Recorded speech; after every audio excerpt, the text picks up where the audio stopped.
का हार्दिक और क्रांतिकारी अभिनंदन करता हूं।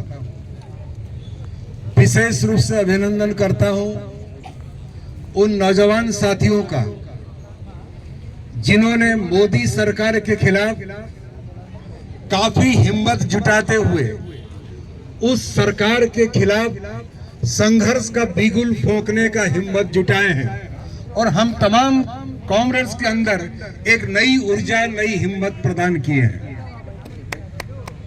मेरे पहले दो हमारे जो विद्वान साथी अपना वक्तव्य रखे हैं, उनके साथ सहमति जताते हुए अपने संगठन के तरफ से मैं सिर्फ ये कहना चाहूंगा, क्योंकि इस संगठन, इस आंदोलन को हमारे नौजवान, हमारे यूथ लीड कर रहे हैं।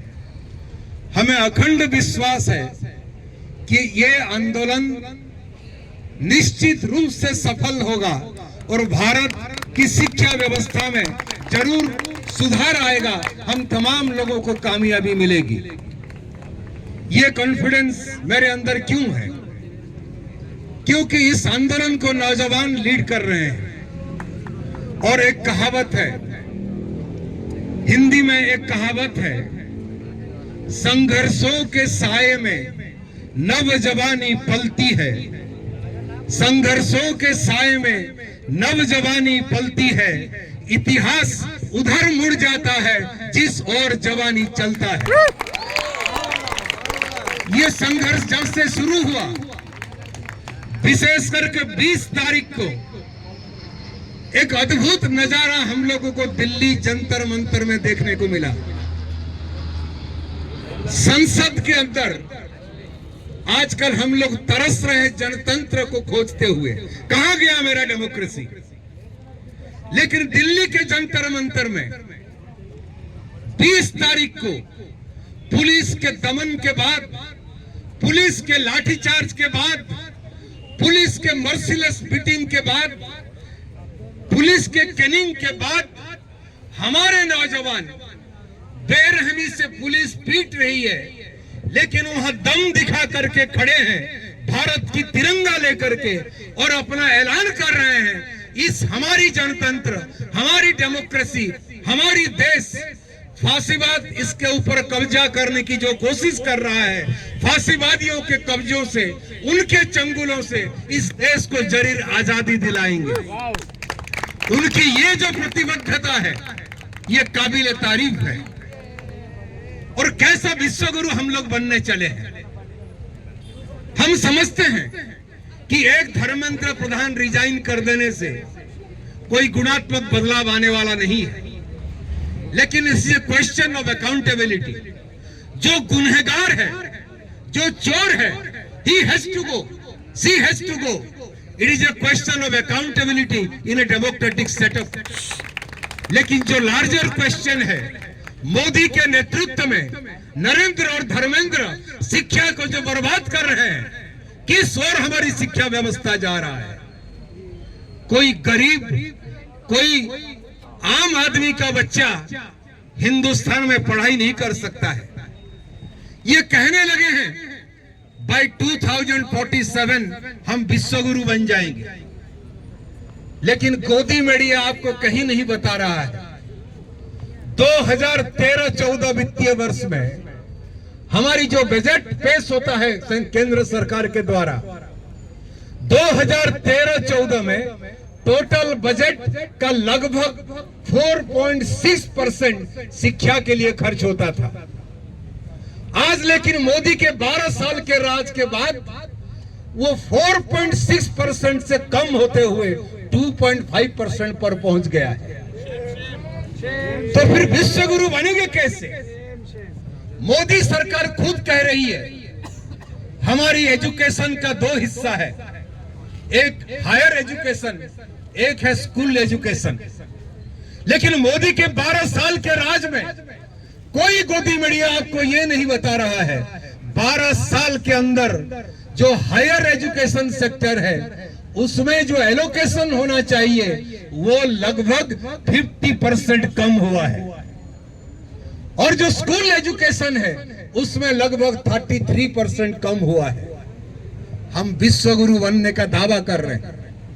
और विश्वगुरु कौन बनेगा? जो नाली से गैस निकाल करके चाय बनाने का दावा ठोकता है वो विश्वगुरु नहीं बना सकता है। जिस आदमी अपने आप को विश्वगुरु कह रहा है लेकिन उसका सर्टिफिकेट मांगने से आपके पीछे पुलिस भेज रहा है वो विश्वगुरु नहीं बना सकता है। और आज 12 साल के विश्वगुरु के राज में शायद हमारे बहुत एसएफआई के साथियों को मालूम होगा, 12 साल में 1 लाख सरकारी स्कूल बंद हुआ है। 1 लाख सरकारी स्कूल बंद हुआ है और 43,000 प्राइवेट स्कूल नया बनाया गया है। और उसमें पढ़ाया क्या जा रहा है? नगद उदाहरण है उड़ीसा, मेरा ओरिजिनल स्टेट। अभी विश्वगुरु वाले राज में आए हैं। अभी क्लास 7 क्लास 8 बच्चों के लिए ये लोग जो किताब जो बुक पब्लिश किए हैं, आपको जान करके विश्वास नहीं होगा 1678 गलतियां हैं उसमें, 1678। और इन बेशर्मों को यह मालूम नहीं, किताब में लिखे हैं हमारे बच्चों के लिए कि सर आइजैक न्यूटन एक पायलट थे, ये कह रहे हैं। और जो 43,000 नया स्कूल हुआ है, और अभी हमारे प्रोफेसर साहब बता रहे थे कि जब तक ये एनटीए खत्म नहीं होगा, एनटीए के साथ साथ ये न्यू एजुकेशन पॉलिसी को खत्म नहीं किया जाएगा, ये मान लीजिए हमारे बच्चों का भविष्य घोर अंधकार में रहने वाला है। न्यू एजुकेशन पॉलिसी कह रहे हैं कि भारत को पूरे विश्व दरबार में लेके जाएंगे। हो क्या रहा है? उड़ीसा का एक आईआईटी का प्रोफेसर, आईआईटी मंडी का डायरेक्टर है, वो चापलूसी कर रहा है भारत सरकार की और न्यू एजुकेशन पॉलिसी के तहत इंडियन नॉलेज सिस्टम के नाम पर ट्रेनिंग देंगे।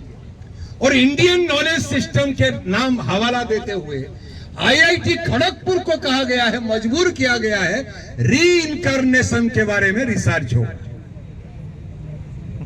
भयंकर दुर्दिन के अंदर हम लोग जा रहे हैं कॉमरेड। आज ये जो नौजवान जंतर मंतर में केवल प्रोटेस्ट नहीं कर रहे हैं, तमाम हिंदुस्तान में प्रोटेस्ट कर रहे हैं। ये इशू केवल नौजवानों का नहीं है, ये इशू तमाम देश का इशू है।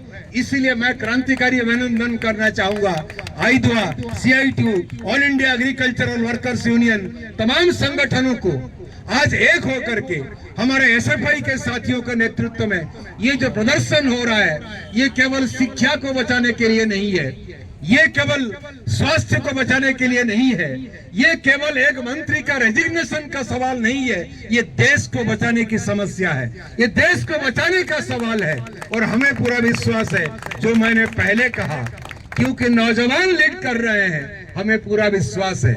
आप वो नजारा देखे होंगे 20 तारीख जब संसद के तरफ मार्च चलने लगा, एक महान नेता, नॉन बायोलॉजिकल लीडर संसद के पीछे दरवाजा से भाग गया। एक कमेंटेटर ने बहुत खूब लिखी है, ही फ्लेड फिजिकली, वो भौतिक रूप से भाग रहा है। अब सवाल है उसको राजनीतिक रूप से भागने के लिए मजबूर करना पड़ेगा, वो मजबूर हम करेंगे। इसके साथ और तमाम साथियों का पुनः क्रांतिकारी अभिनंदन करते हुए मेरे बातों को समाप्त करता हूं। धन्यवाद कॉमरेड्स, इनकलाब जिंदाबाद।